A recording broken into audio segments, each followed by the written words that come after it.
power of my mind, I have taken the place of your god.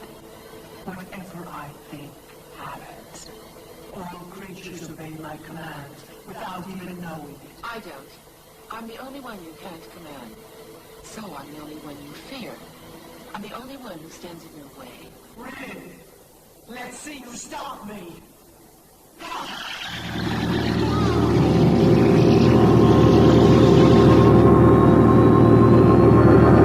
Everything is ready, my darling. Do not be afraid. Soon we'll be together again.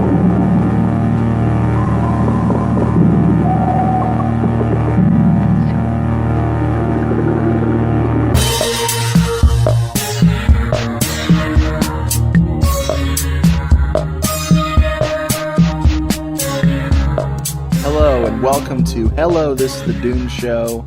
I am Richard, and I'm here with Jeffrey. Hello, Jeffrey. Hello, Richard.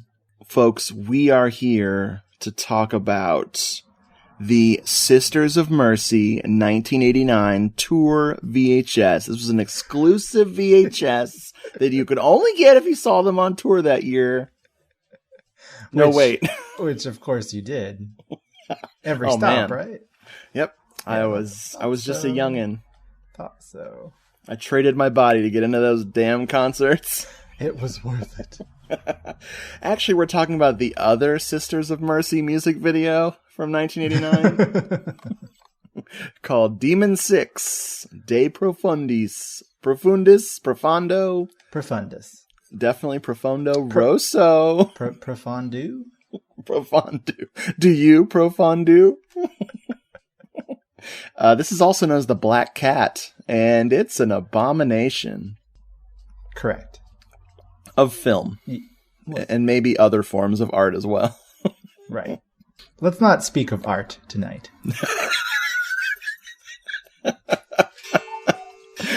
Good point. The clock strikes no art. It's agreeing with me. This is directed by Luigi Cozzi. This was just his amazing attempt to finish that stupid Third Mothers trilogy that Argento just abandoned. That jerk. Well, you know what? I think Argento kind of deserved it. This is what he deserves for waiting so long. What did he wait, 26 years or something for Mother of Tears? 26 years and all of his talent. That's what he waited. Yeah. Why would you even bother after Demon 6? I mean, shit, it's over, man. Book closed.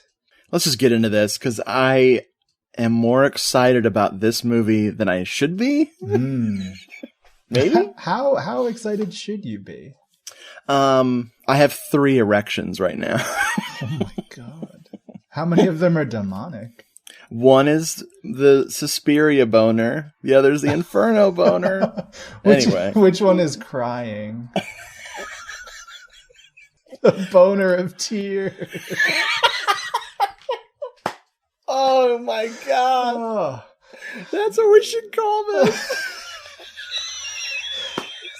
Oh man, this is how we're starting. We haven't even talked. Okay. I'm laughing so hard I'm sweating right now. That was good. That was good. I might be sweating for other reasons. Okay.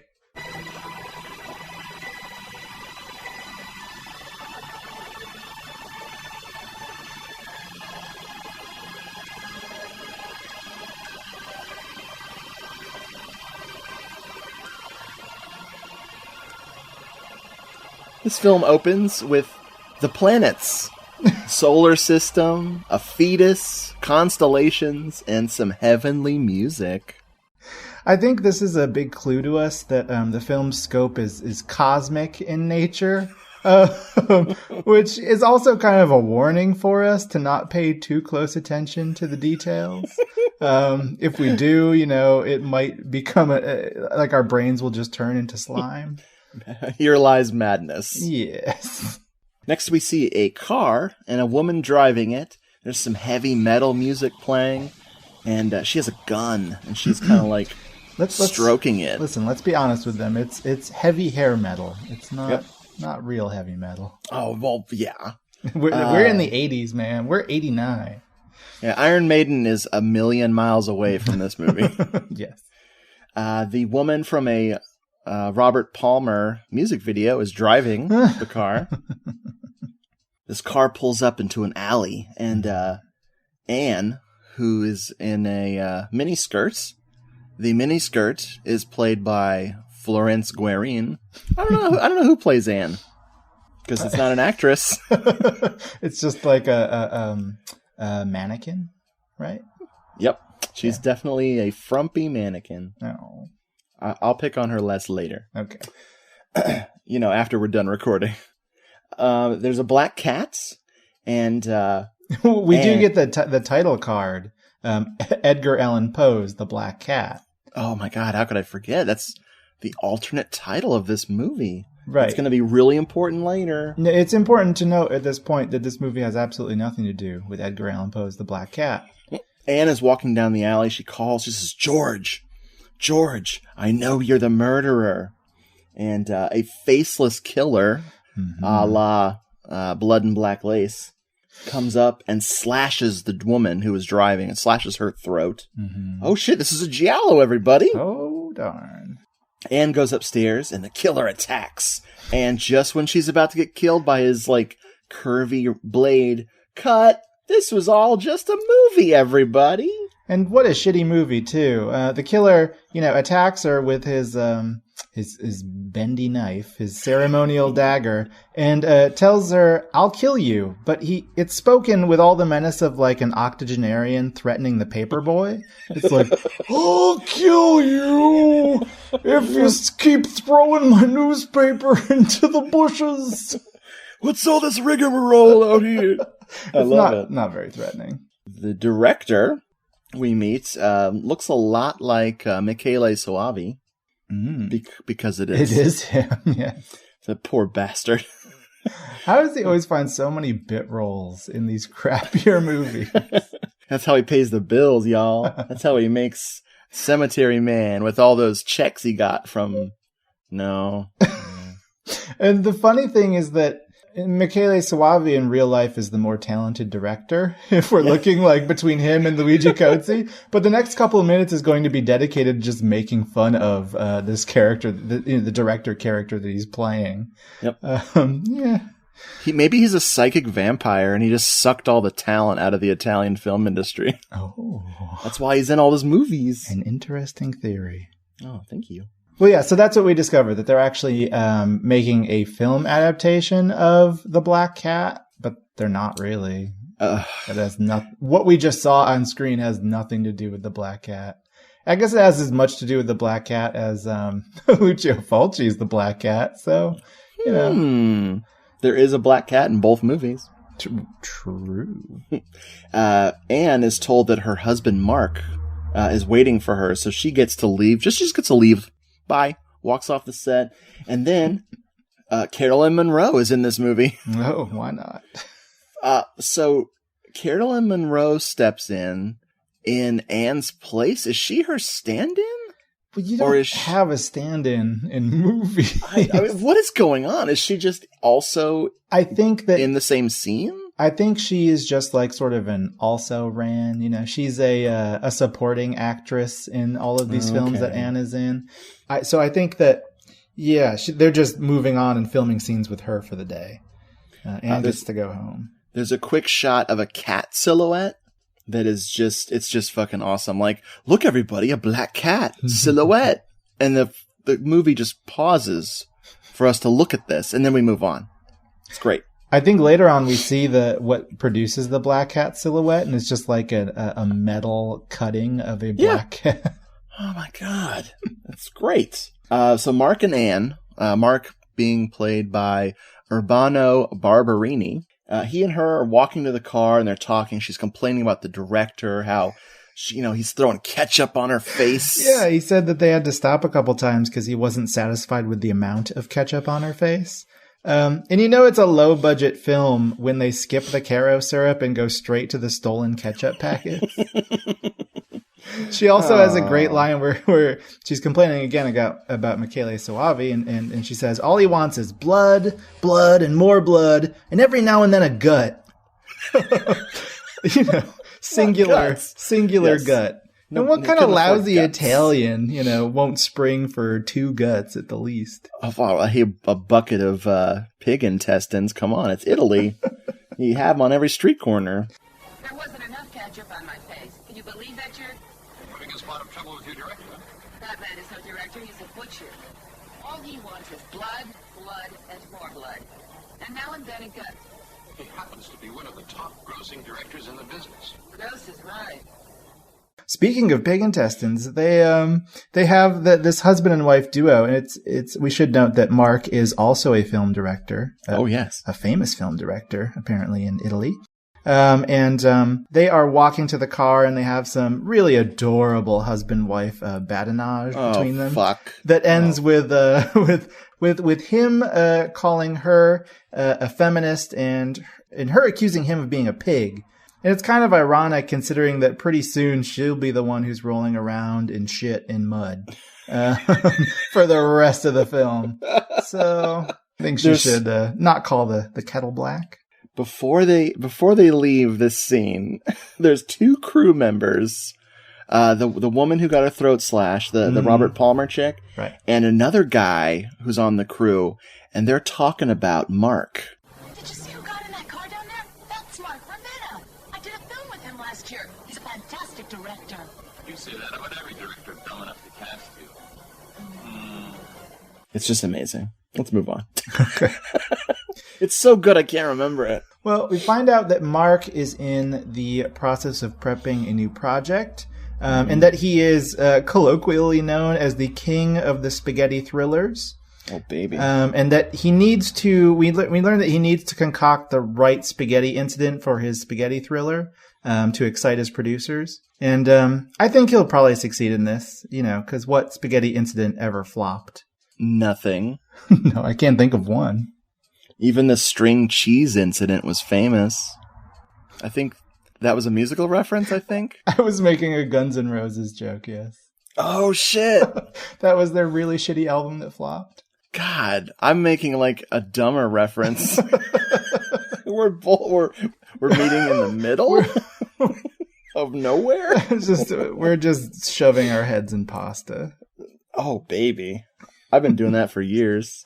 Speaking of babies, we now meet a baby and a babysitter. Oh, shit. Sarah the babysitter, played by Luisa Maneri. And she is taking care of the infant child of Mark and Anne. Well, she's listening to some heavy metal. Everybody on in her this headphones film listens to heavy metal. I think that the stars and the planets listen to heavy metal. Everybody's just really into it. That fetus we saw, big metal fan. he's actually a bass guitarist. He played with Metallica for a little while. Oh, man. Oh, very early 80s. Yeah. We know what happened to him. He got cut. Yep. He got aborted. I was going to say that, but it was too much.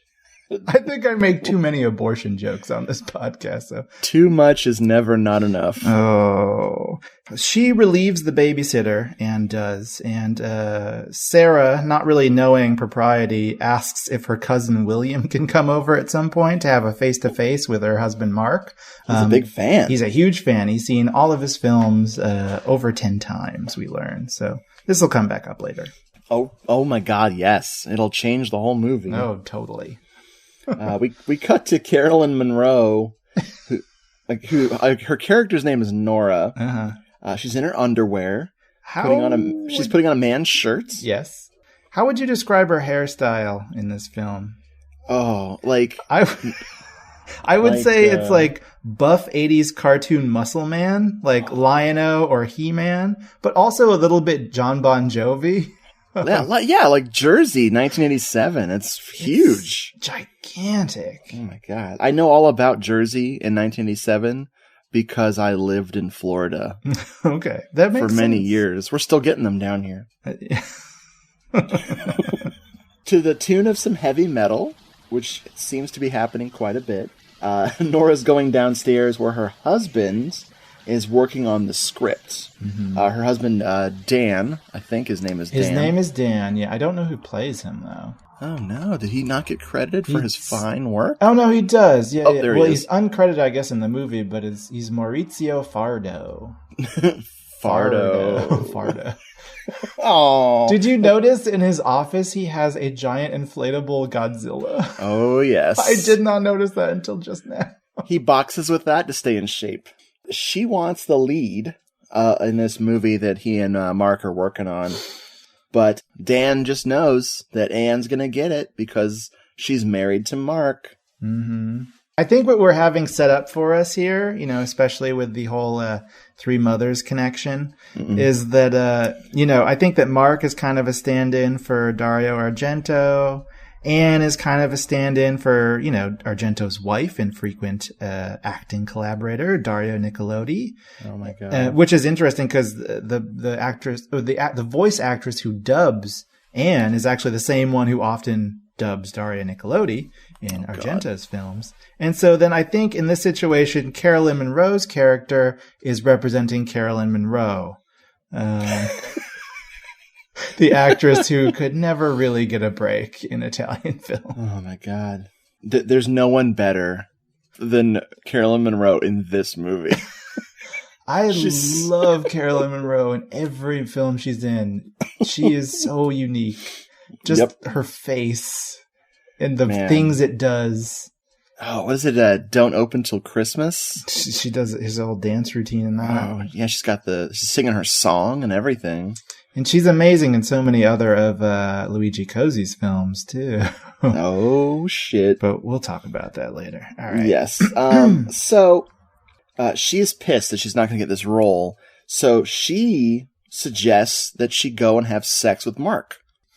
And Dan just types on his frickin' word processor. His word processor, bitch. And she's like, like she laughs at it. Perfect. Back at the house of Anne and Mark, she tucks in her baby, the child. The child. She plays a creepy music box and then turns off the light. And then, as she's gone, she's out of the room, a creepy, disembodied voice comes out of nowhere and says, "Sleep, little darling, sleep and breathe while you can. There's little time left now until the end of all things. Death is drawing near, very near. Sleep while you can, little one." Threatening this poor baby with the end of the universe and the end of its own life. Yeah. Hell yes. We cut to a gravestone in a cemetery, and this gravestone is marked Sybil, 1861 to 1879. Ooh, nice details. I didn't notice that. Yeah, I paused just because it was so murky. I'm like, oh, what? Hello? I was jumping between the nicer version that you somehow sent to me. I don't know how that worked. Magic. And the Japanese Laserdisc version, which is fucked up beyond repair. There's a lightning storm, and we cut to the dinner scene. God, this jumps all over the place. There's it's really terrible fake lightning, like beautiful. Drawn onto the frame lightning. Oh, yeah. It like crashes while we get a quick cut to them clinking champagne glasses at their dinner party. It's just a nice little moment. It's Mark and Anne, Nora, and Dan. Nice. That's a mouthful. Mark announces that they found a producer for this thing they're making, and his name is Leonard Levin, who they all thought was dead. He used to be a big hotshot producer, and he's gonna... Oh man, I can't wait till we get to him. Holy shit. Let's see. So we begin to learn about what their project is about, because the women really want to know, because the men have been quite secretive about it. So we learn that they are inspired by the goddess Lavana, or in this movie's estimation, the witch Lavana. And they're talking about how this comes from, this is, they've derived this legend, you might say, from Suspiria de Profundis, which they erroneously attribute to the poet Baudelaire. Which I noticed right away. It's actually called out later in the film, which is pretty funny. But it's actually, this was written by Thomas de Quincey. Like Baudelaire wrote an essay about de Quincey's use or something. You know, it's a very loose connection between them. And then, you know, they talk a little bit more about what exactly they're doing with Suspiria de Profundis and this figure of Lavana. And they continue their error by saying that Lavana is one of the three mothers as laid out in Suspiria de Profundis, which Dario Argento used in his Three Mothers trilogy. Notably at this time, Suspiria, which they name check. They name check both Argento and Suspiria directly. But the really important point here is that they totally just fuck it up because Lavana is not one of the three mothers. The three mothers are Lacrimarum, Suspiriorum, Tenebrarum. Lavana is actually the goddess of childbirth and the education of children, and she's like totally benevolent, not really evil at all. And the three mothers just kind of like hang out with her. They're kind of her friends and associates. And you know, in Thomas de Quincey's estimation. So it's like these people like kind of like just they misread the Spark Notes or something. Like how did they possibly come to this interpretation of this literary work? I do not know, but they did. The book's called Suspiria de Profundis, and it's about Lavana, the third mother, the Mater Lacrimarum. Sounds like a flower. It's Latin, mother of tears. The title rings a bell. Didn't someone already make this movie? As a matter of fact, yes. It was a big hit when it came out. Reviews, box office, everything. Dario Argento directed it. Suspiria. And I must admit, it was very, very good. So why make it again? What amazes me here is that this movie takes place in a universe where Suspiria, the film, exists, which is pretty mind-blowing. And Anne says about Suspiria de Profundis, didn't someone already make a movie about this? She says, so why make it again? We're not. They say, there's enough material in Suspiria de Profundis for 10 movies, maybe 20. You can tell here that Luigi Cozzi had really grand ambitions for, you know, like he could just make his whole career out of making these films. Wish he was still making. I wish he was on the number 19 right now. One of my favorite moments in this particular scene is when the character of Mark, who is like, you know, I said before he's kind of a Dario Argento stand-in. We can also say he's kind of a Luigi Cozzi stand-in. And in this moment, when they're talking about Suspiria, he says, you know, I must admit, it was very, very good. Like, you know, trying to be kind of humble about, like, you know, from my high standards, not too bad.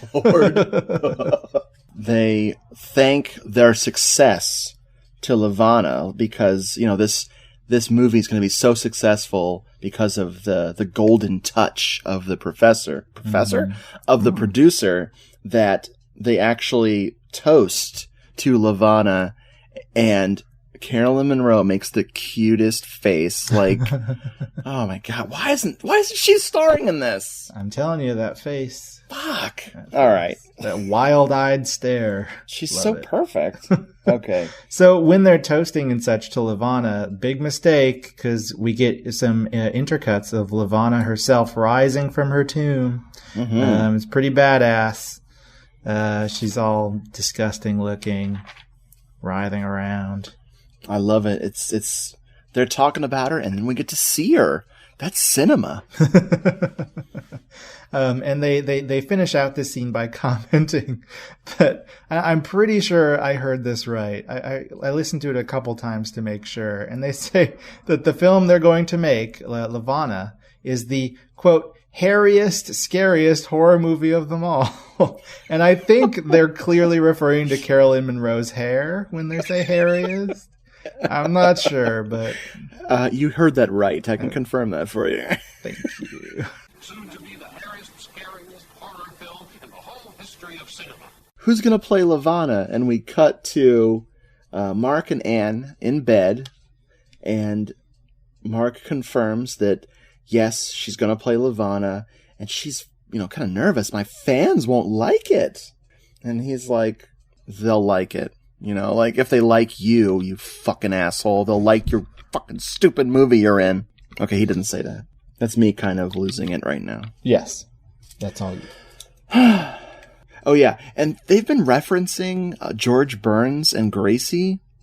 Yeah, they have. And it's terrible. Like, like, don't make me think of people I'd rather be watching. Oh my God. Like, he'll quote it or misquote it and she'll identify it, and it's a little game they play. Wow. What a cute couple. Anyway, so she wants to read it right now. Anne cannot wait to read this play. And Mark is just like, yeah, go downstairs. It's in my desk. And she runs down to get it. And he's like, huh, actresses. Why did I marry an actress? Because you couldn't do any better. That's right. We cut to Nora and Dan having sex, like music video style, with a 4-poster bed and everything. And she, like, scratches his back because, you know, that heavy metal music they're fucking to is just so violent. He's like, hey, that hurts. And she's like, that's nothing. I will do worse if I don't get the part of Lavana. Mm-hmm. And he says, I bet you'd kill for that part. And she's like, yes. I think, you know, after the scene cuts, there's a brief little moment where he's like, how about the role of He-Man instead? We got Masters of the Universe coming up. We think you'd be a perfect fit. Oh, man. Did she play He-Man? Yeah, she is also, you know, she goes by her stage name Dolph Lundgren. Sometimes. Only in American productions.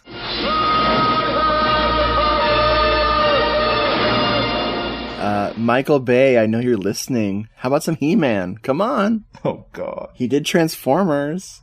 Oh, and Teenage Mutant Ninja Turtles. Oh, my God. So, Anne is reading the screenplay, and we get our second clip of Suspiria music. Yeah. Like did so subtle. Did they have to pay money for that? Or did they just, like, sneak it in, like... Do you think they had, like, the Vanilla Ice defense? Like, you know, it's really close to Under Pressure, but there's just one note that's a little bit different. It's that little ting. That's what he said. Oh, my God, Vanilla Ice. And with this, it's like, no, it's that little bell, you know. Yep, it's that tubular bell. Yeah. She's reading the screenplay, and it mentions that... Lavana wears a veil, multiple veils of black crepe to cover her misshapen face. Yeah. And beyond misshapen. Like, every time this character of Lavana was on screen, my wife would just look away. She could not handle how gross this witch is. She kind of looks, I mean, we're about to see her. She's about to pop out of a mirror into our faces. She kind of looks like Ray Liotta before all of the really bad acne cleared up.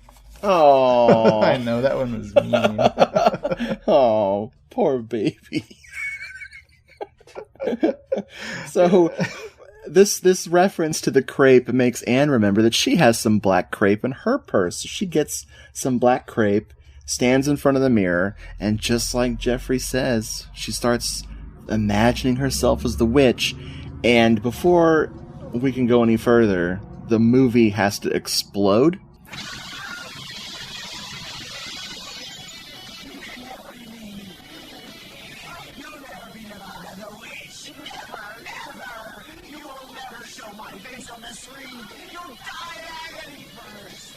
This movie will explode about 90 more times. True. Oh my God, it's so wonderful. The witch bursts out of the mirror. You can't imitate me, ploppity blue! The witch, you know, covered in her Ray Liotta pimples, starts puking green slime all over Anne's face. I think it's a whole tube of chunky style green toothpaste. All I could think of was, you can't do that on television. Yeah. You just got slimed. She then tops it off with a nice little blob of strawberry preserves. And it's all right on poor Anne's face. God. She promises, you'll never be me. You'll never show my face on the screen. Now we intercut to some red pills dropping into a glass of water. For some reason, interesting. These pills, once they're dropped into a glass of water, they're phosphorescent and they start glowing. That is pretty badass, really. This is probably the most expensive effect in the movie. Mark is walking up the stairs of the house and he's got a glass and it's glowing. It's lighting his way for some reason. And the Jaws music is playing. It's a little bit of midnight plutonium. Dun, dun, dun, dun. It's radioactive. What the fuck? Mark walks by the mirror, which we know was just broken. It's not broken now. Anne is on the couch, and she is all messed up, and she's just like freaking out. Of course, she's not covered in slime or blood, but she's clearly sweaty and upset. He has her take a little sip of the drink, which, why was it glowing? Is it glowing milk? What the fuck? God, I can't get over that. Well, he tries to comfort her, telling her that it is just a nightmare, and he reassures her by specifically saying, "It was real, darling, a real nightmare." To which she just looks at him totally befuddled. Oh my God, I'm playing that audio. The way he delivers that line is fucking genius. I mean, what a way to confuse your intention of language. I bet he kind of does this often to her just to give her little coronaries all the time. I'm imagining one scenario, after their baby was born, he's like, that child's not mine. It's ours. It's so real. It was real, darling. It was a real nightmare. This lovely couple we've been following so far that I'm in love with them being in love. They go upstairs and of course in the mirror, the witch Lavana is watching. So they go back to sleep. While everyone is asleep, the mirror starts flashing green. The whole house is lit in green. Yeah, here's our Sisters of Mercy music video. Oh shit. The voice is calling to Anne. Anne, wake up. This is Lavana calling you. Pick up. Come downstairs. We have much to plan. She tries to wake up Mark and the witch tells her, he can't wake up. She goes downstairs. There's this green orb glowing that we see for a split second. But then the fridge is glowing, it's glowing in her refrigerator. And then all of a sudden there's a little girl calling to her from another room. And it's like, where are you? She asks, and the little girl says, I'm in the mirror. Touch me.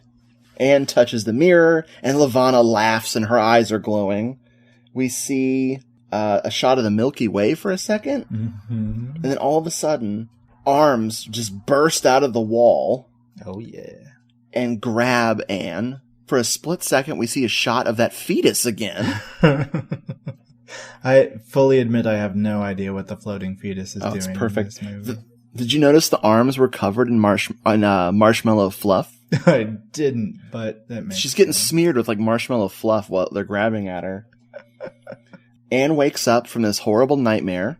We're talking about all this screen time is happening, and it's still the same night. Right. Yeah, she just keeps waking up. The movie is not moving forward, and yet I'm utterly entertained. So, she wakes up, she's walking around the house, trying to figure out what just happened. She opens the fridge. The whole house is green at this moment. Yes. It's all flashing green, yeah. She opens the fridge, and all the food explodes. Well, let's revise that. It's not all the food. I think in their refrigerator, all they have is lettuce and ketchup. That's all I saw. No, there's a 6-pack of Meisterbrow. Oh, really? No. Oh, I think it's just lettuce and ketchup. I think it was Mario Brow Italian beer. What? I don't know. I got nothing. She unplugs the fridge and Mark shows up and he's like, well, that's crazy. I guess the fridge is broken. Glad it didn't burn the house down. Yeah, but he says, we got to get that fixed. We sure can't live without a fridge. And they are condiment people. They can't last very long without toppings. He takes a beer out of the fridge, or was it a Diet Coke or something, and just goes upstairs. While the fridge is still smoking. Yeah. Oh, yeah. The fridge is still smoking. They leave, and it's bleeding. The fridge is also bleeding red blood. It also doesn't stop smoking or bleeding for it's still doing that into the next day, but no big concern. I wouldn't be concerned.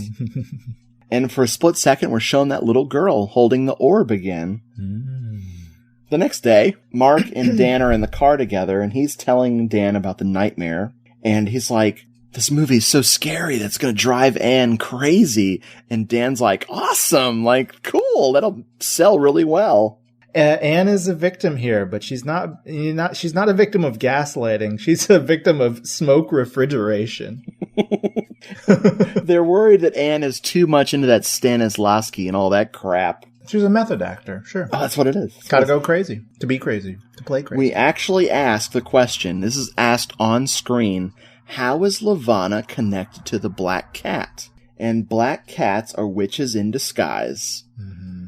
If they hadn't said that line, the whole black cat title wouldn't have made sense, Jeffrey. Well, and it's stretched pretty thin. They also say the connection here is that she is in a movie about the black cat, and now she's learning about this other horror story, and 2 horror stories close to one another is clearly driving her mad. That's pretty much all they could do. Oh, shit. There's really no reason for the black cat to be a part of this movie. Man, it's all coming together. Except for the fact that the Italians sure loved Edgar Allan Poe's The Black Cat. I think it's like the country's, it's like the national story. They just love the shit out of it. Oh. He's there, Abe Lincoln. And Poe is, yeah. Meow. Or just the black cat. Meow. No, just the cat. They go to this producer Levin's house. And they're met at the door by Nadine, his secretary or helper monkey, whatever she is. Mm-hmm. Her name's Alice. She's played by Alessandra Achia. Oh my God, that's a good name. Alessandra Achia. You got me on that one. That's wow. I have no idea what I just said. I probably just summoned Lavana. Oh, damn. Get in the fridge. Say it 3 times and you might summon Beetlejuice instead. I'll just have her blow up my fridge. There's no food in it anyway. They're in this guy's house, and the cameras are everywhere. There's cameras everywhere following them, and there's Levin in a wheelchair. The Leonard Levin, everybody. Mm-hmm. In a wheelchair. He's played by Brett Halsey. Brett Halsey, whose IMDb biography first says Brett Halsey of the handsome beefcake variety. Are you kidding? That is exactly what it says. Oh, man. I was going to say that just naturally. I didn't even know that. Brett Halsey is still alive, so I'm guessing he wrote that himself. Because nobody else would write that. Oh, we'll write it for him when he's gone. Let's be honest. If you have a favorite character in this movie, forget whoever they are if they're not Leonard Levin. This guy is amazing. He's channeling, like, in terms of producerdom, he's channeling, like, Jack Palance in Contempt, Jean-Luc Godard's Contempt. Like, in terms of just, like, chewing the scenery, throwing stuff around, just yelling a lot. Yes. He's the disgruntled producer. If this guy isn't a parody of the producers in the Italian film industry, then I don't know anything. Like, he is so happy they brought him a treatment, which I think he's confused that the 4-page treatment is their entire script. Like, he throws these huge piles of scripts on the floor. It's like, see this pile of crap here? Hundreds of pages of nothing but bull and hot air. He hates reading, which is really convenient for Mark and Dan because they hate writing. It's amazing that they've been working on this script for a long time and all they have is 4 pages. But that just turns out to be the exact number of pages that this producer wants. 2 of the pages are just like childlike drawings of the witch. Yes. He tells them that in this industry, time is money. Then he tries to move somewhere in his wheelchair and it's broken. It's not functioning. So he screams at Nadine for him to push him somewhere. And then he tells them, after he just told them he loves their script, that he needs 2 or 3 days of meetings before he'll decide to produce their movie. He's really got to think it through. I mean, I think that's actually how long it takes him to read the 4 pages. Because I just figured out that time isn't money at all. Nadine, why are you standing there? Come push this thing. Push. Gentlemen, follow me. Push, damn it. Let's go talk this over. I need 2 or 3 days of meetings with you and various other people before I decide whether or not I'll produce Lavana. So that scene's over, and then we get some really riveting sequences of refrigerator repair. Oh, yeah. Yeah. Oh my God. Wait, Jeffrey. Wait. This is fucking perfect. Okay. Frickin' amazing. Anne gets dropped off by the driver from this movie studio and, arranges to be picked up the next day. She goes inside the house and is going through the mail that was on the counter, and she actually says, "Bills, bills, bills. How come no one sends money?"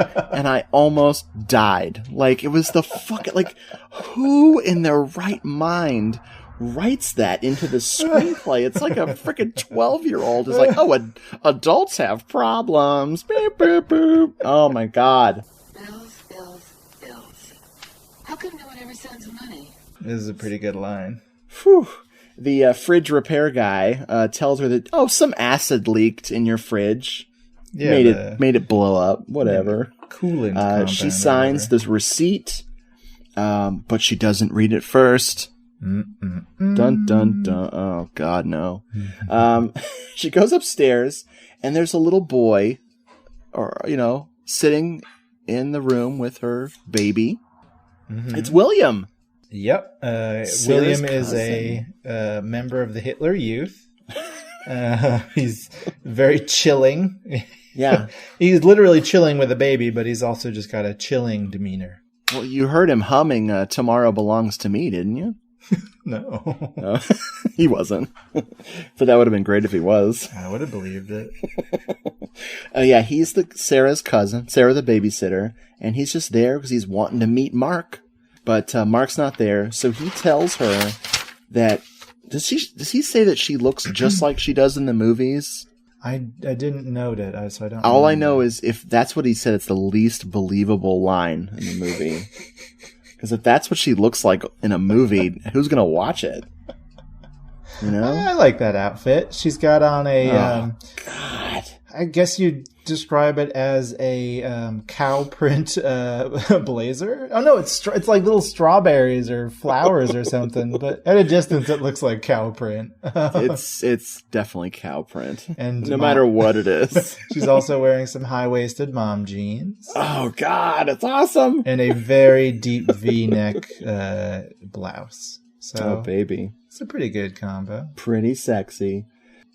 He wants to hold the baby, and she says, no, he's trying to go to sleep. Just shake him. And, just shake him. And she says, shake your baby, shake your baby. Hey, bringing it back. I almost spit up all over. Did you almost spit blood on the moon? Yeah, that's my favorite place to spit up. So William wants an autograph and a picture. He's a selfish fucker. Well, he did at least bring his own Polaroid camera. You want my autograph, don't you? Yeah, and a picture, too. Oh, and I think this is the first time they actually give the baby a name. It's Mark Jr. She leaves as William is creepily petting the baby. She goes to see Sarah, who's in her room listening to heavy metal. Again. And getting ready to go dancing. She asks about William, like, "Oh, your cousin's great." And she's like, "My cousin couldn't be here tonight." So spooky, y'all. Oh, she thinks maybe that little boy just, came in with the refrigerator repair guy. What refrigerator repair guy? He couldn't come today. Bump, bump. Oh my God. Even the receipt from the repair guy is gone, man. This is some spooky shit. Again, she's being smoke refrigerationing. They try to get in to the baby's room to check on it, but they can't because the really important plot device of the door is stuck. But then Sarah's like, "You're never home, you negligent bitch," and she shows her how to open the door. Because she doesn't say that, but that's what I thought was going on. Mm-hmm. It's a riveting scene, like I said. Yeah. Man, I'm getting goosebumps on nothing. No part of my body. You're getting witch bumps all over your face. Oh, no. Starting to spit up the green stuff. I guess I should have made the connection. She actually looks, Lavana, when she's spitting stuff up, looks a lot like Jeff Goldblum in The Fly. Oh, she does. Like in the late phases of flydom. Yeah. Oh, man. Is that what they were going for? I guess they could be in 1989. This is after post-Fly. It's pretty good. We're finally back to more Leonard Levin stuff. He's having a meeting with Mark and Dan, and he asks them, "So, are you ready for the big time?" The answer is permanently no for Mark and Dan.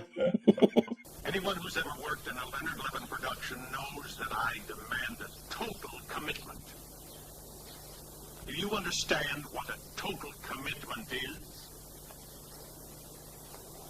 It's your heart, your soul, and your brains. Are you ready for that, Mark? I'll play some dialogue. It's just every line that Leonard Levin says is fucking great. There's a black cat walking on the wall like, "Hey, remember me? I'm the movie." Oh, by the way, he's agreed to produce the film.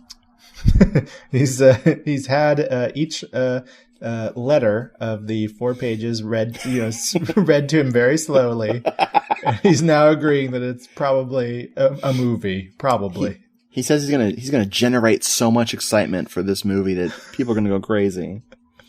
They thank him, but he's like, "Don't thank me, thank Lavana." Oh, I know.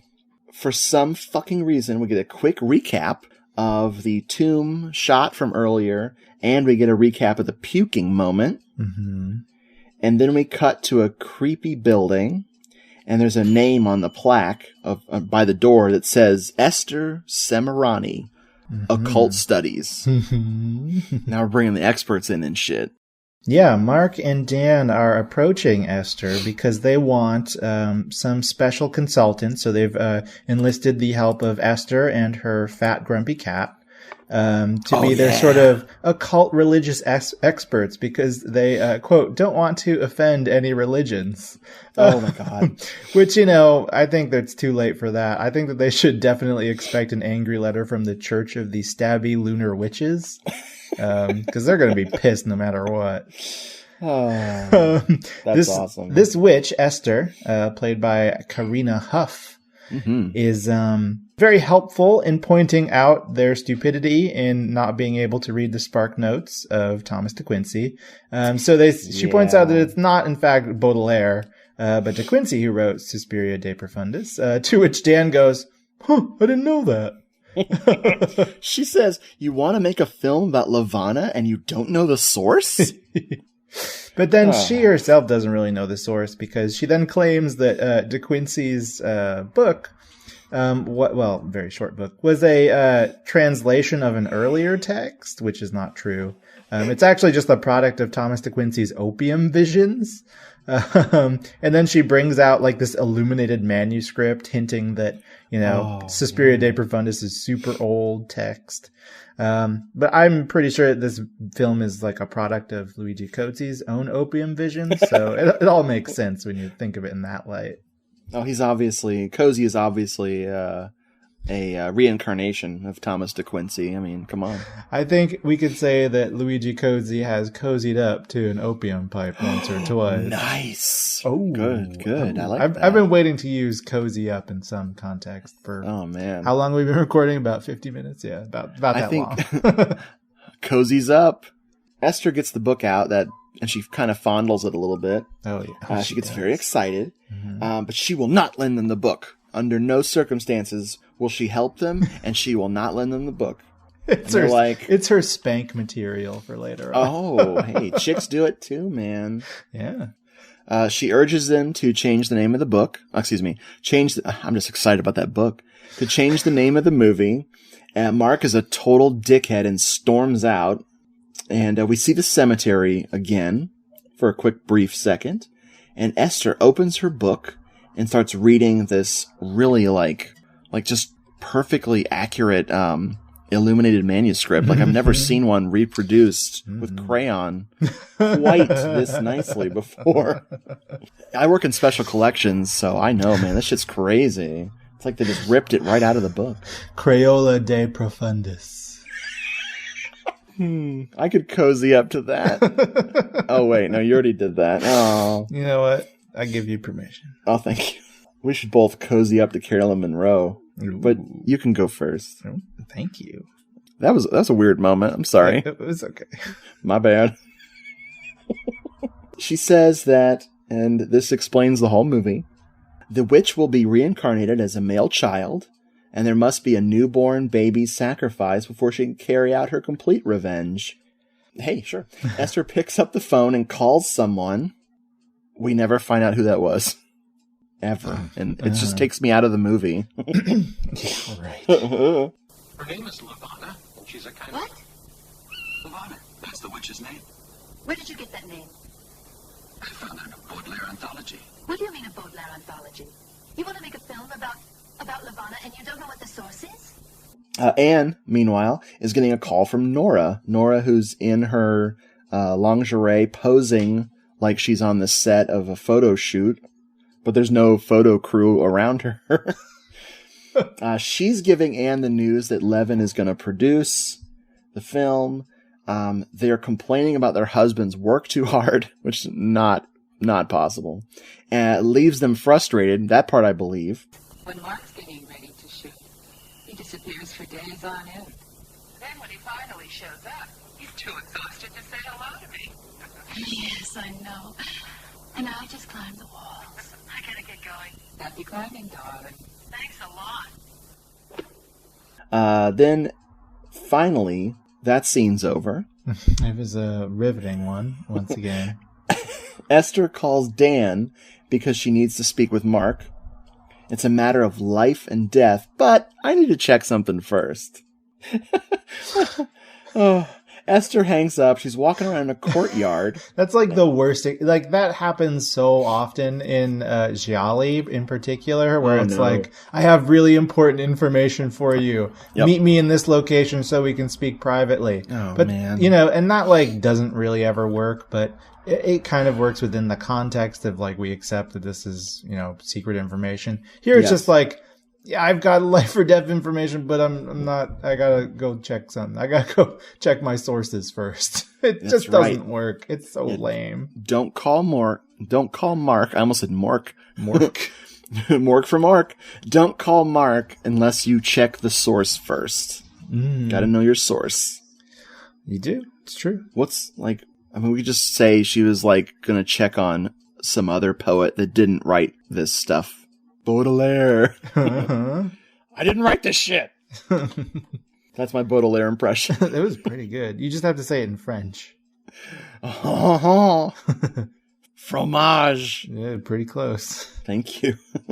So Esther is walking through a courtyard. She's very scared because Lavana is speaking. And suddenly we see Esther's pulsing brain and her heart beating. Because Lavana, like at some point, they say that she will make your heart die of terror or something, or destroy your heart with something or other. Sure. Esther fucking explodes. Well, her scalp starts bleeding. Oh my god, We it's get awesome. it just pouring down her face from no like real clear wounds. And then her, the camera goes through her chest and we get to see her heart beating really fast. But then, her heart explodes, but out of her stomach? Yeah, her belly explodes. Yeah, but it's apparently her heart, I guess. See, that's the ultimate nude scene. Seeing inside someone. Oh, man. She really bared it all. I think you could even say that her, her heart was bursting with gratitude for being written out of the film.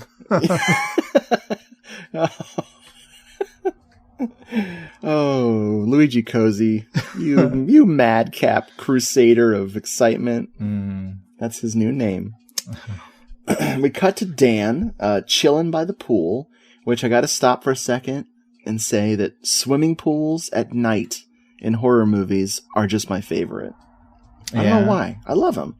There's a black cat skulking around. Something sneaks up on Dan. and scares him. He screams, and there's lots of red lights flashing everywhere. Mm-hmm. We've now graduated from green lights to red lights. Oh, man. They are saying, go. Or they're saying, ho, ho, ho. Oh, this is a Christmas movie. It's a Christmas movie. You didn't know it because there's no snow and they say nothing about Christmas, but it's a Christmas movie. The witch wakes up Anne, tells her to come downstairs, cuts back to Dan, who isn't dead. He's all bloody. And then they show the witch with maggots on her face. Right. We heavy metal drums. Yeah, it's like her skin turns translucent, and like we can see that underneath her face, her like pustule-filled face, is just maggots crawling all over. Yep. And I can't really figure out which texture best, flatters her features. Is it the pustules or is it the writhing maggots? I don't know. I'm just waiting to see her in a bikini. That'll tell you everything. Yeah. The house is glowing, and there's a bunch of toy trains and toy cars, like, just on a table. The little girl with the orb is on TV talking to Anne, and she says, "Hi, Anne, I'm Sybil."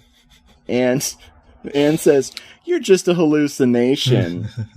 Anne says, "No, I've been inside you ever since you were born, just like Lavana has." Mm-hmm. And then she says there's very little difference between a fairy and a witch. It's mostly just the stench. And she says, "Touch me. Please touch me. Come on, touch me." And then, Anne does touch her. She reaches out to the TV screen and touches her, and the TV screen explodes. Green slime starts to pour out of it, and then Chris Hansen of Dateline's NBC's To Catch a Predator steps in from the other room, asking Anne if she planned on drinking all of those wine coolers she brought by herself. Because she's touching the kids. That was good. That was good. Thank you. I had to explain the joke for myself. Oh, when the TV explodes, we get some gnarly guts. Like, there's those pig intestines we were waiting on. I know, multiple guts. Pretty and good. More that green slime we like. So once again, we're seeing Luigi Cozzi sticking it to Michele Soavi. Like, he only affords one gut. I got multiple. In your face, loser. Oh, man. Cozy up to me owning you, bitch. Oh, no. I don't know if that works. But... No, that was terrible. I am always going to abuse my power. So yeah, I take it back. Yeah, it's my power now. Please revoke it. Speaking of powers, these guts have the ability to materialize a knife from within. God, yes. It's Lavana's knife. It is offered to Anne by Sybil, who says, "Pick up the knife and become like Lavana, or else." I want you to kill the baby. That's what she tells her. Yeah, just stab a baby. What's the big deal? We cut to then seemingly Lavana standing over the crib, about to skewer poor Mark Jr. Yes. And Mark, barges in and sees that it's Lavana, but Lavana turns around, pulls off the pustule mask, and it's actually Anne.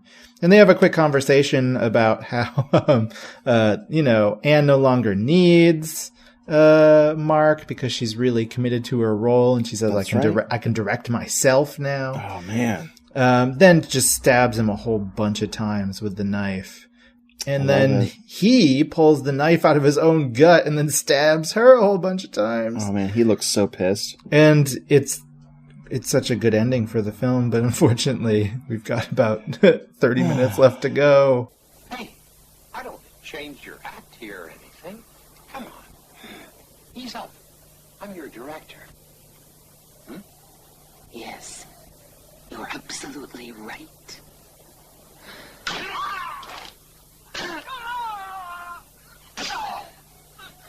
I don't need your direction anymore. I can direct myself. After she dies, we cut to Anne telling Mark about this crazy dream we've been watching. Of course. They go to the baby's room, and the baby's gone. Mark Jr. is not in his crib, and scrawled in blood on the wall is, "You are not Lavana." She's like, "Yeah, I know, I'm Anne." Hello. Those bills aren't made out to Lavana.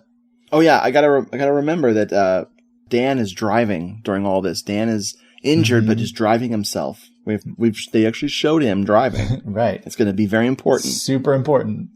Mark goes to Dan's house where Nora lets him in. She's looking very seductive, by the way.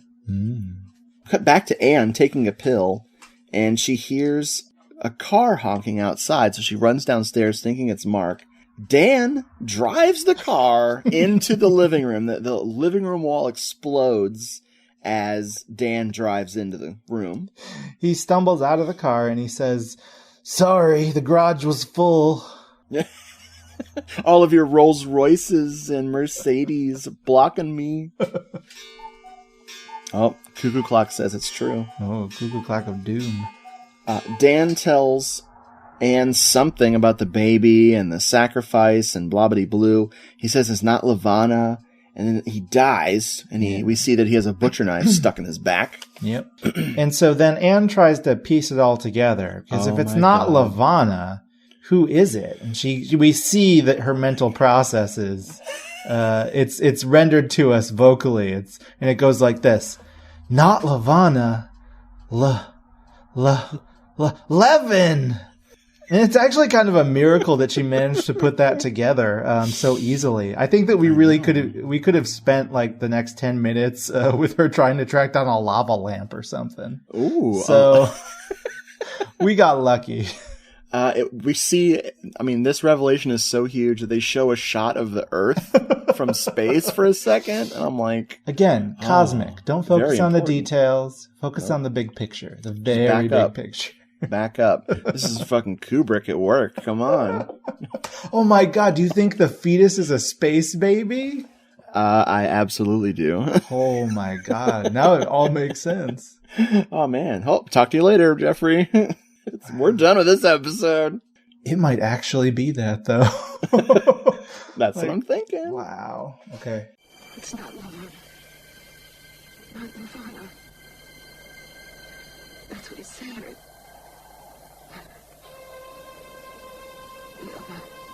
Levin!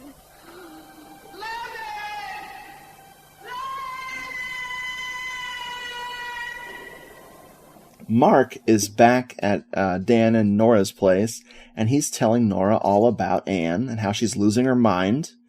And it seems as though they've been having an affair this whole time.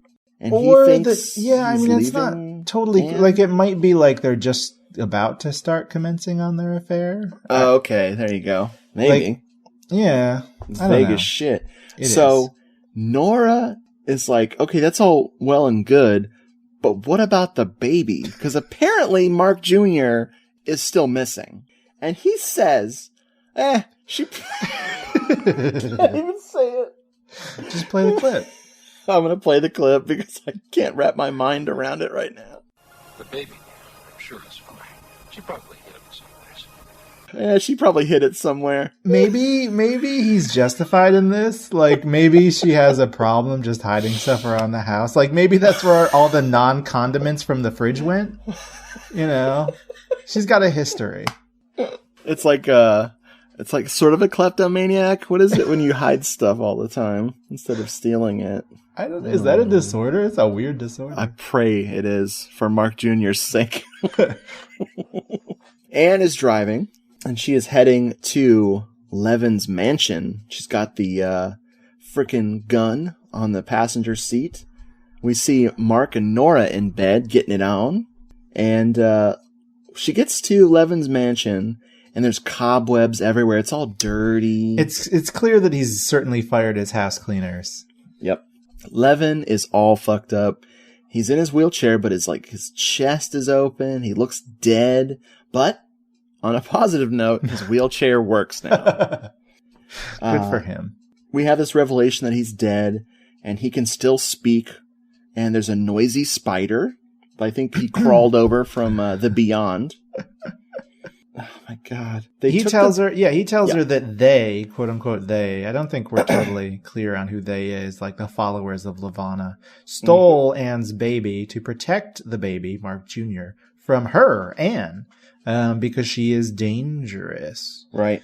He then, by way of removing that danger, urges her to shoot herself Yes. And she instead shoots him a whole bunch of times in the face because she has really terrible aim. And then he kind of like just kind of stares at her blank-eyed for a couple minutes, and then just is like, "All right, I'm dead," and then just lets his head fall down, and he's dead. That's actually my favorite scene of just that whole exchange. I don't know why. I really like that. It's so ridiculous. I love it. And suddenly, yeah, Nadine, his assistant that we all remember from earlier. Well, she actually points out the fact that we don't, that like Anne doesn't, but also that we don't. She says it's like, I hardly know you. It's nothing personal, just following orders. And then we yell back at the screen, we don't know you either. Holy crap. She totally shoots her. And she's like, "Where's my baby?" We cut to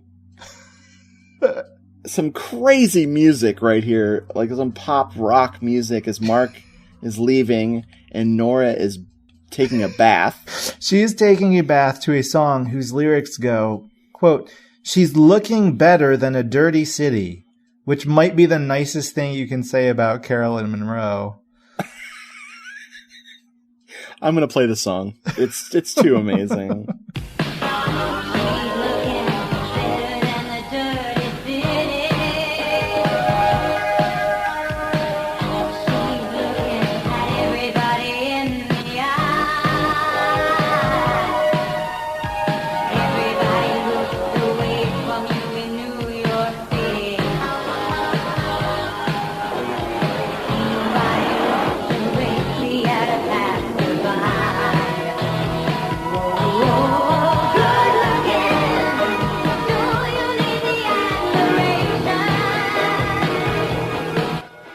She's putting on some lingerie. Stuff's just happening, everybody. Anne is driving. Does she have the baby yet? No, she arrives at Nora's house.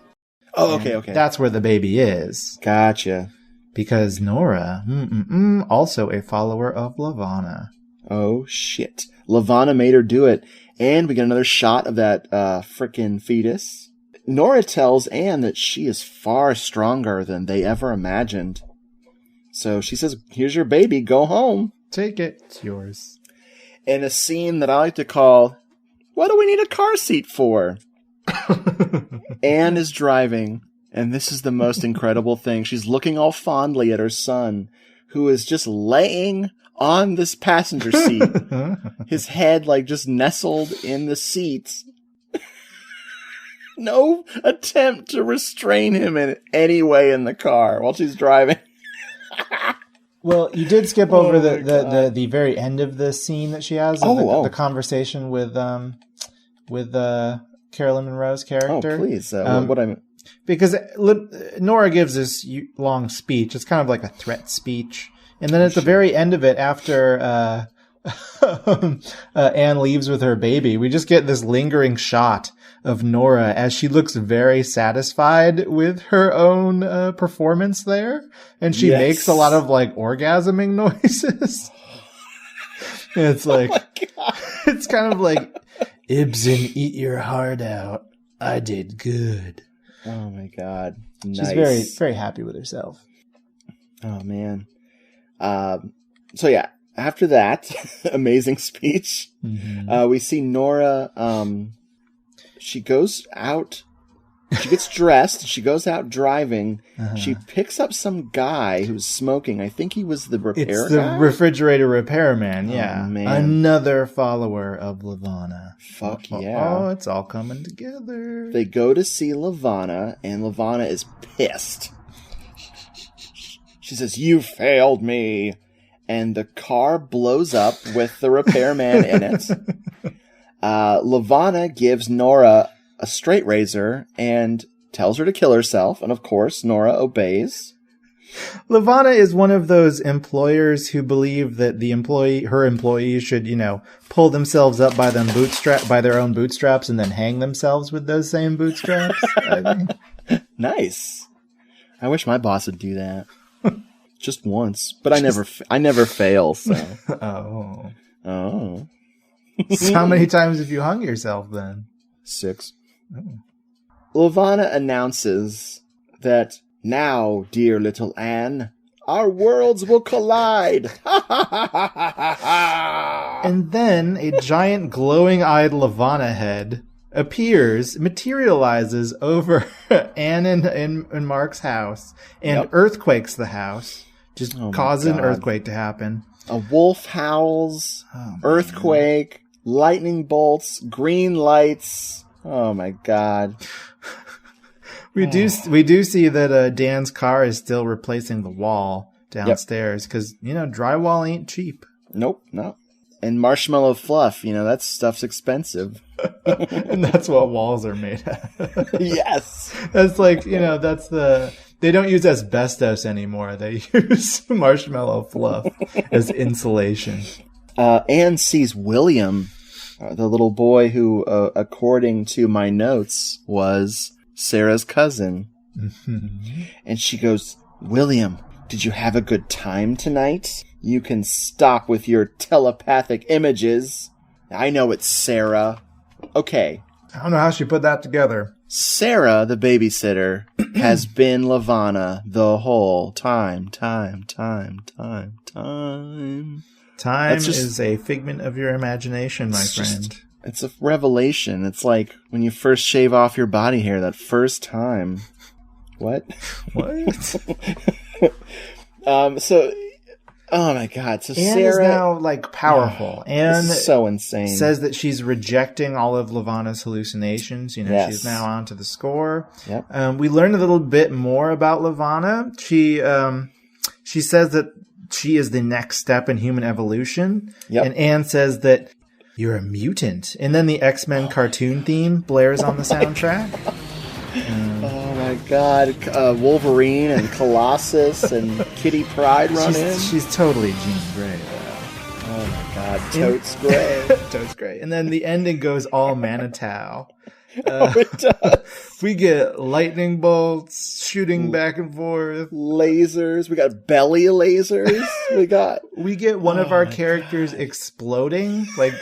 Another one. I know, another huge explosion of a person, only to then come back immediately. Yeah, Anne explodes, and Lavana is very proud of herself for a second before Anne immediately comes back. Well, not immediately. We do get a nice shot of the surface of the moon first. I said that, and then I moved my notes to see the next page. Page 6, by the way, people. We get this shot of the surface of the moon. And then we get a giant fairy girl. It's Sybil. And then Anne can come back because she controls time now, as she tells Lavana, which, sure, why not? That's fine. She can't be destroyed. We'll just have to share this world. Half good, half bad. Oh, half everything. Half and half. Half-assed. Cats and dogs living together. Chaos. Oh man, we got one. But that was my Ghostbusters quote. You got one. We all got one. A lot of enthusiasm, man. Mark bursts in out of nowhere with a big stick, a sharp stick, and stabs Sarah with it. Just impales her, really. He does. And then raspberry preserves run from her exhausted mouth. Okay, never one to waste any footage since we've seen some of these shots repeated about 90 times. We see Lavana in reverse now getting back into her tomb. Of course. And then the moon explodes. Oh my God, we got Possibly. explosions. The earth then explodes, maybe? We're fucked. That's all I know. Asteroids, the Big Bang. Oh my God. Okay. Most importantly, though, and I've been waiting for this the whole movie, Anne wakes up smiling. And what's different about her, Jeffrey? Oh, she has Carolyn Monroe's hair now. She's sexy. Oh. She's totally... so is that all it is? Is it just the Dolph Lundgren hair that makes one sexy? I don't know, but she's got a stylist. At the end of the movie, she finally got someone to not let her be Queen Frumpabump. Oh my God. Like, it's such a revelation. I'm like, hey, I like this actress now that she's not ugly. She hasn't been ugly. I know. I'm just being a That's jerk. ridiculous. She just She has her definitely- hair in a bun for most of the movie. She definitely has her shit You discriminate together. against buns, don't you? I do. Left and right buns. You gotta get over that. It's the 90s. I'm just talking about butts. Oh. Okay, so Anne goes downstairs, and she kneels down in front of the TV that is now not exploded with guts, and Sybil's on the TV once again. Do you think these are like kind of poltergeist references? They're here. And it's a with little bit Sybil. like that. No, they're referencing Sybil, the story with the woman with multiple personalities. Really? No, Oh. but I wish they would. I think it's poltergeist. Sybil says that my world is back in order again, and that this is the best of all possible worlds. Then she says, am I right, Jeffrey and Richard? Oh my God, she's talking to us, Jeffrey. Oh my God. Well, not exactly, because we find out that because she can control time now, Anne has been able to rewrite the entire events of the film. She resurrects everyone who is dead. She binds her husband to her in, perpetual love, which is pretty fucked up. And then the most fucked up thing of all is that she resurrects Levin, but keeps him in a wheelchair. Bitch. That's really What fucked an up. asshole. I didn't even think about that. She makes a special point of it, like he'll also still be in a wheelchair. Work your miracles. And bitch. she also doesn't bother to like cure cancer or end world hunger or anything. She'd make a pretty shitty Miss America contestant. Oh my God. It won't matter because she already won. She's a sterling Miss Italy. Nice. We see planets, sprinklers, flowers, and trees. If there's any way you can possibly, undercut the significance of a shot from space of the Earth is to then immediately cut to a shot of a sprinkler. Exactly. That really just kind of takes the wind out of whatever ambitions you've got. Or makes it better, you mean? Sorry, Anne just rewrote my history. Our final scene of this film is Anne hanging out with Mark Jr. Yep. Having him suck on a banky. Oh my God. We get some Lavana voiceover in the last 30 seconds here, and we're not quite sure where it's coming from. First, we cut to the image of a half-empty baby bottle. Is Lavana coming from there? Maybe. Then we cut to the image of some stuffed bunny rabbits. Maybe Lavana's voice is coming from there. But no, it's not actually. It's coming from Mark Jr.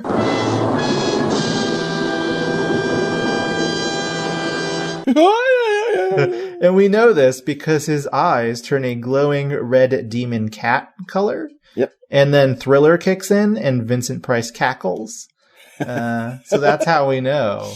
The story's only begun. We gotta end with some heavy metal. And that's the end of this movie. Folks, we didn't make any of this up. Like, okay, I made up a few things. But no, this movie is over now. Mm-hmm. I don't know what else to do. I mean, we've seen the ultimate movie. Like, we've seen the ultimate Italian horror film. Like, we're never going to do Italian horror on this show again. No, I'm done with it personally. It's over. Yeah. How could we go on? So, Jeffrey, what the fuck just happened? How do you like this movie? I think that this movie is very much a Luigi Cozzi movie, which, I think is pretty much all you got to say if you're familiar with the man's work. It's actually, of the films that I've seen, it's his best film.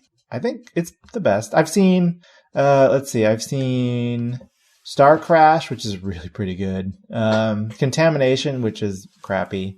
Although that also features lots of exploding things. So if you like explosions, that's never waste an exploding body. And Hercules with Lou Ferrigno is pretty good. Nice. There's actually a sequel to that. I haven't seen that one. I've heard that's wonderful. He didn't direct much. I wonder why. He saved it all for this one. We've covered a lot of bad Italian horror films on this podcast, I think. But this one really isn't all that bad. It's totally insane, but you get a sense that it's kind of aware of itself. It knows what it's doing. Its plot is like totally bizarre, but there's enough like callbacks that, you know, makes me think that they're not just throwing shit at the wall. Like, not totally, at least. Like, I mean, even the fact of like, you know, that refrigerator repairman showing back up lets me think that they're doing something. Like, they at least have 4 pages of a script treatment that they're working off of, at least. Which is, I think, more than we can say for, you know, some things we've seen. So, Yep. I enjoy it a lot. It's a lot of fun. It's not very long. It covers all the bases. It's got enough gore, no real suspense, but lots of really stupid late 80s effects sequences. You know, it's what you would call its posturing is kind of annoying. You know, God. Trying to place it within the context of Argento's Three Mothers trilogy is just... It's just so meta. I mean, I like that they go that route, kind of. Only kind of. It doesn't compare, but then again, it's not like Argento's own attempt even could compare. So, I mean, this one's a more noble attempt, I think, in some ways. It's fun. I like it. It's good. Watch it. Hell yeah. What do you think? I fucking love this movie. Like, I watched it a while ago and I kind of was like, oh yeah, that was crazy. Watching it for the purposes of covering it for this show made me love the shit out of this. Like, you could watch this and not watch this and understand this movie completely. I call this Luigi Cozy's Possession because it's got ugly Isabelle Adjani in it. Ugly? Oh, you're calling the actress in this film the Florence ugly version. Guerin, yeah. She's not ugly. She's like a frumpy Jennifer Connelly, but not as pretty. Not even frumpy. I'm just making fun of her because... No, she looks a lot like the actress Rose Byrne from... What's she from? She was in like Neighbors with Seth Rogen. She was in one of the last X-Men films. She was in Bridesmaids, maybe? Something like that. She looks a lot like her. She looks almost exactly like her, actually. Interesting. You should look it up. I will look her up. No, I just really find her so mushy, and like her character is just like, I don't know. I like the Hong Kong style. Like, I feel like Luigi Cozy was watching a lot of late 70s, early 80s splatter movies from Hong Kong. Like a lot of those curse movies like Black Magic and stuff, where when you see the witch or the zombie or the ghost, they're usually really disgusting. And there's a lot of really like nasty, nasty gore effects that are just vomit inducing. This is shot really well. The lighting is freaking gorgeous, even when it's totally inappropriate. The music is really crazy. Like sometimes taking a page right out of Phenomena. Right. Even Phenomena, like the music will fade in and fade out somewhat according to some kind of rules of editing a film. Like, this is like someone's fucking mixtape. Like, it's just crazy. Oh my God. Like, the references to Suspiria and Inferno are just insane. Like, this is so crazy the way they did this. Was Argento, did he love this? Did he think this was hilarious? Is this a parody? I mean, I know they're taking shots at him, but it's just so weird. I wrote down that this is brilliance in reverse. I also wrote this is the ultimate Italian horror film. It feels like it was cut down from 6 hours. I think this is a film that very much thinks it's the ultimate Italian horror film. Oh, no, it knows it. I feel like Luigi Cozy didn't understand Suspiria or Inferno, but he sure thought he did. I think he read the Wikipedia plot summation of Suspiria and Inferno.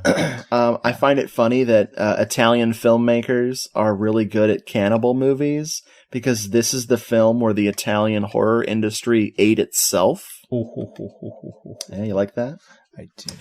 But yeah, I highly recommend this, especially if you're familiar with Suspiria and Inferno, and just that unbearable tension of Argento not making the third Mother movie in the 80s. Like, how dare he?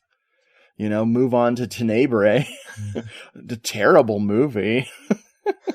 Which is funny because Tenebrae wasn't that successful. Yeah. But it's a great film, but it wasn't a third Mother movie, so everyone kind of like, meh, especially, apparently, Luigi Cosi. Mm-hmm. Pissed off, man. But I've heard a rumor this is coming to Blu-ray. Really? I heard a rumor that this... No way. From a whom? bunch... I don't know if it's going to be... who it's going to be, but I know that some of the horror movie companies like Scream Factory and those, they bought up all that MGM stuff, and this was distributed by MGM. So yeah, it was. Yeah, that's how we have the nice copy of it, because it was on Netflix from the MGM deal. If the copy that we're watching has an MGM logo at the front of it, and it accidentally stumbled into the rest of the internet. Holy moly. Who knew? I want this on Blu-ray. I do too. I mean, I want to see this in widescreen. It's got to be freaking brilliant.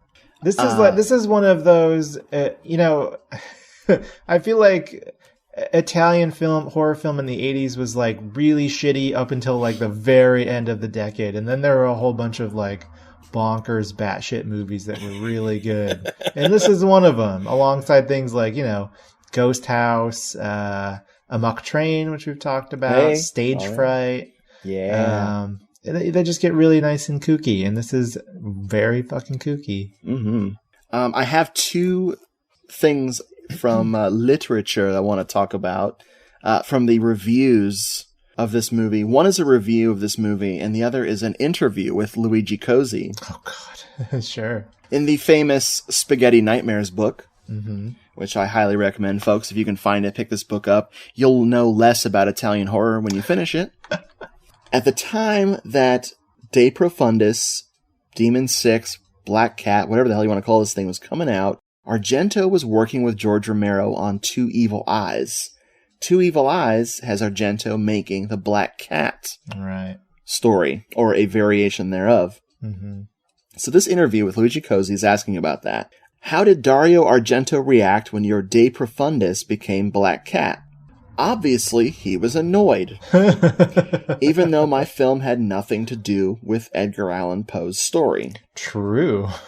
The thing is, I found out from these interviews and from various sources that the reason this was slapped with the Black Cat label at all was because they wanted to package this with Mask of the Red Death and The Pit and the Pendulum. Mm-hmm. Those direct-to-video ones that came out.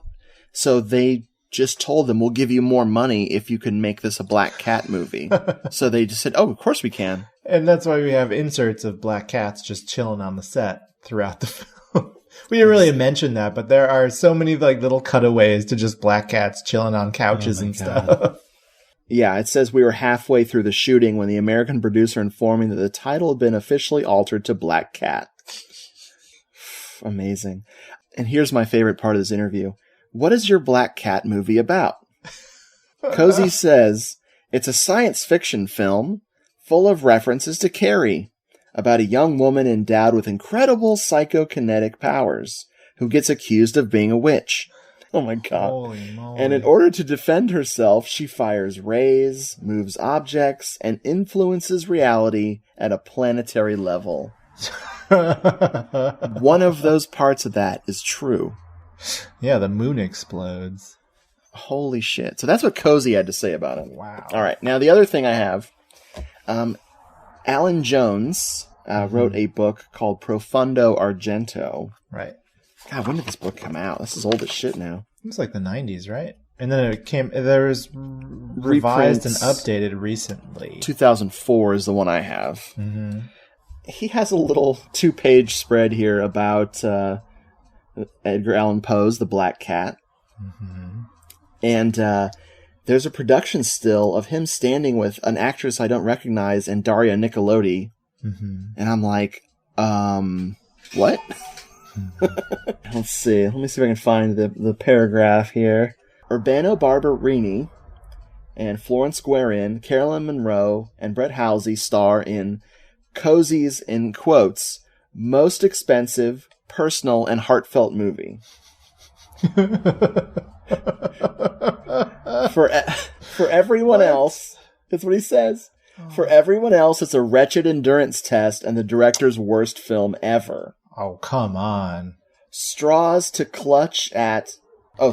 the viewer to clutch at include a Michele Soave cameo, shaving foam putrescence, snatches of goblin music, and the color scheme changes from deep red to blue, and the return of that gory old contamination favorite, the cheesy chest burster. It's unquestionably a total waste of valuable time, yet, and this is insane, he says this, yet essential viewing because of Cozy's Argento association. Waste of valuable time. Is Alan Jones also Levin? Is he Lawrence Levin? Really? Oh shit, that's right, because time is money. Time is money. I love Alan Jones. He is one of the last people on Earth who should ever write about Dario Argento. Like, he seems a little invested. It's insane. This book is fucking crazy. Like, I just had to talk about this book. Profundo Argento is a mixture of him conducting on-set visits. Right. He would go to Italy and hang out and talk to Argento and the crew and everybody else about what they were making. And so he's hyping whatever project it was for the media and publishing these in different magazines. Then immediately after that is his review of the final film, which sometimes is years later. And will a lot of times skewer the movies. It's, oh my God, this book is crazy. I'm glad I have it. But as I was reading it like years ago, I was like, man, I wish I hadn't spent so much on it. You know, it's a very strange book. Sure. But when, like, you're watching the card player being made on set, like, you kind of have to figure it's going to turn out to be a movie like The Card Player. Like, you shouldn't be surprised by that. This is the mecca of online poker. Get the fuck out of here. Man, we survived that. How do we do that? You know what? I think that we didn't survive it. But then Anne went back in time and restored us. Unfortunately, she put me in a wheelchair, so that's my life now. Hey, at least your wheelchair works. But I just have Nadine. I'm not complaining. I like Nadine. Oh, yeah. So let's look at this cast for a moment here before we just wrap this sucker up. Florence Guerin was in something important that we're one day going to talk about. What thing was that? Jess Franco's Faceless. Oh, yeah. Yeah, she's in Faceless. So is Carolyn Monroe, of course. Heck yeah. She was also in a giallo called Too Beautiful to Die. I don't know that one. It is pretty silly. It is a lot of music video and just wild stuff. I like it. Of course, Urbano Barberini, who I like very much, was in quite a few things. He was in Demons, Lamberto Bava's Demons. He was in Dario Argento's Opera. There's our Demons connection. Exactly. that kind of allows this to be a Demons film. Yep. Apparently, he's still acting and was in Casino Royale. Yeah, how about that? With good old Daniel Craig. Is it Daniel Craig? Daniel Craig. Yeah. Carolyn Monroe, we couldn't resist talking about her movies. Of so many great things. Slaughter High. Oh, man. That might be the low point of her career. I love that movie. I love it, but that's like slumming it. The last horror film and Maniac. Come on. The Spy Who Loved Me, her James Bond film. Star Crash, of course, with Luigi Cozzi. It's so pathetic I did not even know that she was in a Bond movie at all. Yeah. And she's in Captain Kronos Vampire Hunter. Yep, that's a Brad favorite right there, no And doubt. very, very briefly in the Dr. Phibes film, she plays the uncredited role of Phibes' wife, his dead wife. But very memorable. Super memorable. And interestingly, she was in the original Casino Royale from 1967 as Guard Girl, also uncredited. Wow. Brett Halsey, everybody. Oh, boy. Besides being a beefcake, what has he been in? Let's see. He was in Return of the Fly. There's a Fly connection. He was in Kung Fu, The Legend Continues, the TV series. Yeah. I've never seen that. Me neither. I was in Demon 6, De Profundis. He was in the X-Men cartoon. Oh, nice. He voiced Boulevard Trask, who is the person who's trying to kill all mutants. He worked with Lucio Fulci a couple times, one in Touch of Death and the other in Demonia. Oh, man. Oh, Demonia. He was also in Roy Colt and Winchester Jack, one of Mario Bava's westerns. There you go. Oh, my goodness. The guy is just one of those Hollywood actors who kind of spun out in his later career. Well, he did a lot of TV. He kept working, but TV. Yeah. He's still fucking working. The dude's still alive. Nice. Clicking on people. I'll edit to make it sound natural. Like we remember. Sarah, the babysitter, played by Louisa Maneri, was in Body Count. Yes. She was also in the original Birdcage, the French version. That's funny. Nice. I Pierced the Toast. Anybody? Oh, wait, that's the remake. Not much else, though. No. Karina Huff, Esther Semirani, the witch who was not helpful.